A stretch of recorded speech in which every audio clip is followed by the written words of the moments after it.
everybody, it's Afro Story and Mama Story, and we just wanted to make a video wishing all the mothers out there a wonderful, happy Mother's Day.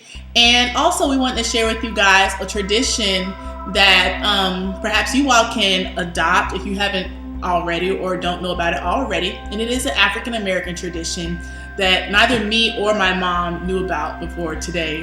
And that's basically commemorating or remembering our mothers by wearing carnations. So I wanted to read a little blurb for you guys that can explain a little bit more what this tradition means. And it says, in a tradition dating back to Jarvis, and Jarvis is actually Anna Jarvis, who was one of the women that officially signed into law the second Sunday in May as Mother's Day. And it's a tradition in which African Americans would distribute carnations and in some cases roses on Mother's Day, or this very special day. And white flowers, such as the one that my mom has, represents mothers who are deceased. And red flowers, like the one I'm rocking, symbolizes living mothers. So it's also that's really interesting too is that the national recognition of motherhood is something that's new to the United States, but it's something that has been historically practiced in cultures such as Egypt and even Greco-Roman cultures as well. What do you think, like women that aren't mothers, like what type of advice would you give to us? Like what do you think like we should expect becoming a mother? 'Cause I know it's more than just having a flower once a year. So what should we expect? The good and the bad. Let's start with the bad. First of all, you need to make sure you're prepared, and that's what you want to be, a mother. Because just having a baby is not just, getting pregnant and doing the baby walk. Okay? Let's make sure that you really want to be a mother and you love children. Okay? Because if you don't, that child is going to be miserable, and so are There's a lot of work to do.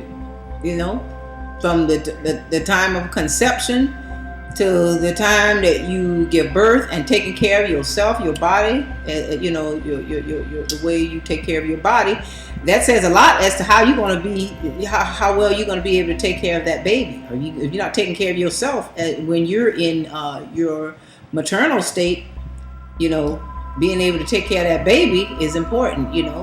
Taking good care of yourself, you're going to do a good job at taking care of that baby. What I always find so interesting too, especially like from what I may see from watching something on television or even like from people that I'm around, some people, I think women specifically, are very infatuated with, being a mom when the child is a child, when they're a baby.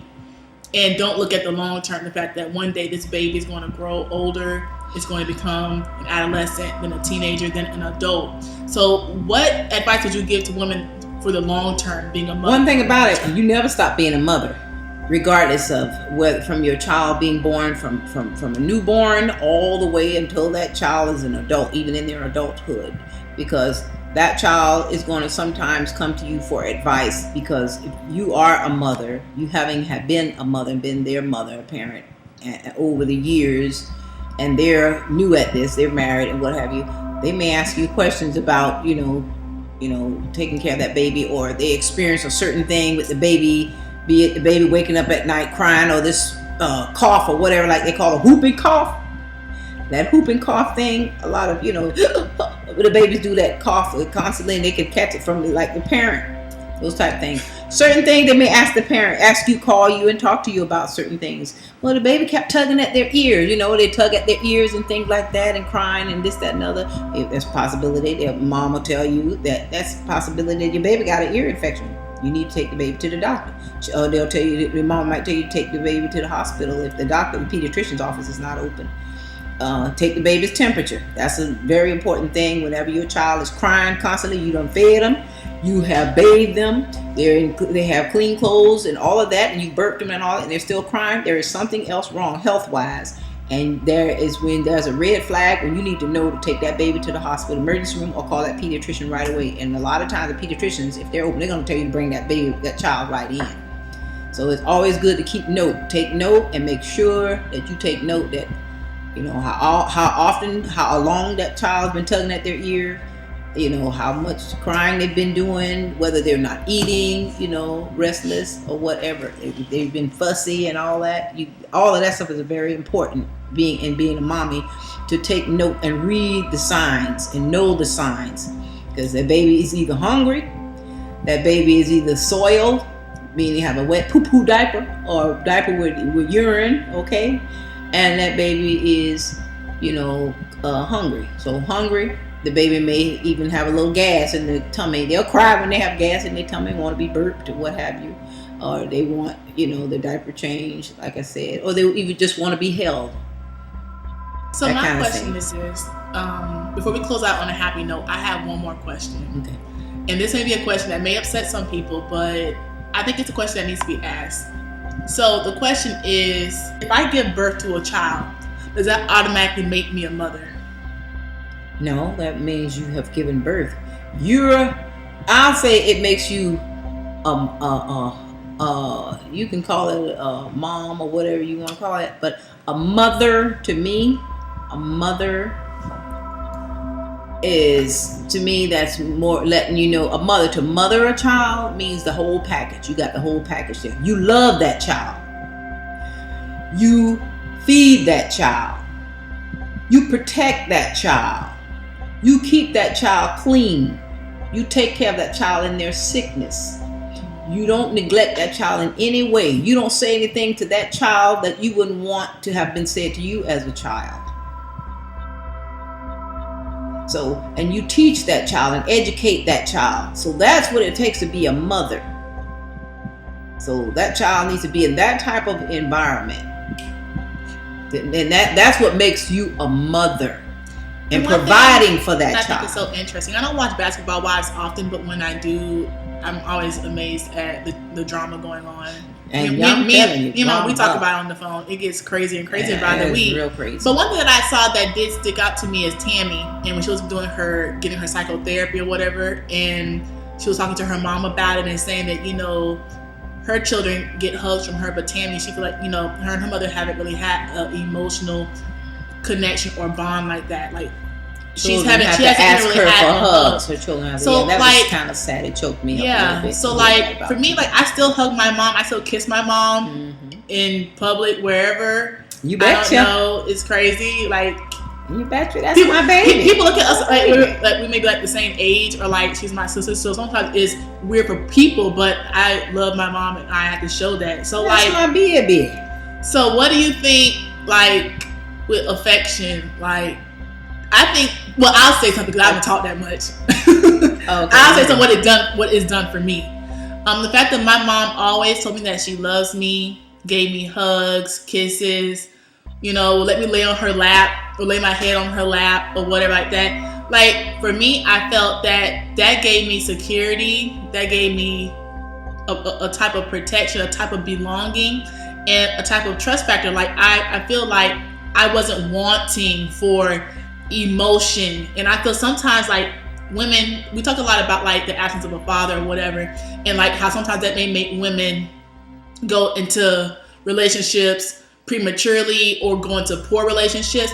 I think the same thing with, for example, friendships or looking at just interaction with other people. I felt because I was always very secure and emotional stable for me, like my mother was my emotional rock, so to speak. Like I wasn't looking for that somewhere else. I've always had that. So I think that also helps to direct my attention to how to find a relationship, how to be in healthy relationships, healthy friendships, because of that emotional bond that me and my mom had. So I'll definitely say, if you haven't already, definitely when you see your mom, give your mom a big hug and a kiss. Say after story told you to do it, but then do it because you want to do it, and do it because it's something that, you know, mothers, again, we don't show them all the time that what the work that they do really matters. You know, I know sometimes I may take that for granted as being a daughter, but I just feel like even if you're not living in the same state, same city, same block, definitely pick up the phone, tell your mom you love them, not just on Mother's Day, but any day, you know, because it's true, a mother's work is never done. No, So it's Mama, not. I'll let you close out with a happy note. Yes. And we'll wrap this video Know up. that love covers a whole multitude. So in being a mother, that most important element is not there. That one most important element, and that is LOVE. If that is not there, that is not going to be a happy and a loving child, and a healthy child, physically, spiritually, and emotionally. And then the mother as well. The mother cannot possibly be a happy, well-rounded mother, and being that the element called love. I mean, I'm just saying that's the most important, and the whole thing, and everything else will fall into place, because love is what will compel you to be obedient to your mother, listen to your mother, and your father. Be Don't obedient. Get it twisted. Your mom is your is grandmother not your friend. and your aunt, because some are being raised by their aunts. Some of you aunts have to step in and play the role of mother. Grandmothers step in and play the role of mother. Sisters, big sisters step in and take on the role of mother. And that's why I asked you that question about like birthing, because I do feel that just because you birth a child doesn't automatically make you a mother. No. And I feel like some women that haven't birthed a child can be great mothers. Right. And also, definitely don't get it twisted. Yes, your mom can be your friend. My mom is my friend, but I never get it twisted. She is my mother. No, I show her that kind of respect. I mean, the type of language sometimes I hear women directing toward their mothers, even when they're teens, even when they become adults. Just because you become an adult doesn't mean that you're on equal footing with your mom. It's zero tolerance with me, honey. Zero tolerance. No, don't go there with me. No, I'm the mama, and always will be. Yes. My mom may have friend-like qualities, but I'm not confused by that. She reminds me when I try to get too comfy, too comfortable. Never get it twisted. Mama's story definitely puts things back into perspective. Get it twisted. Things back into focus. That's right. So, hey, mommy, I love you. I love you too, Petunia. And on that note, that's the end of this video. I hope y'all have a wonderful Mother's Day and take Peace care. and blessings. God bless you. Mama's all. story, she'll be back, but we're gonna get something to eat now. So love you. God bless you all. Enjoy your Mother's Day.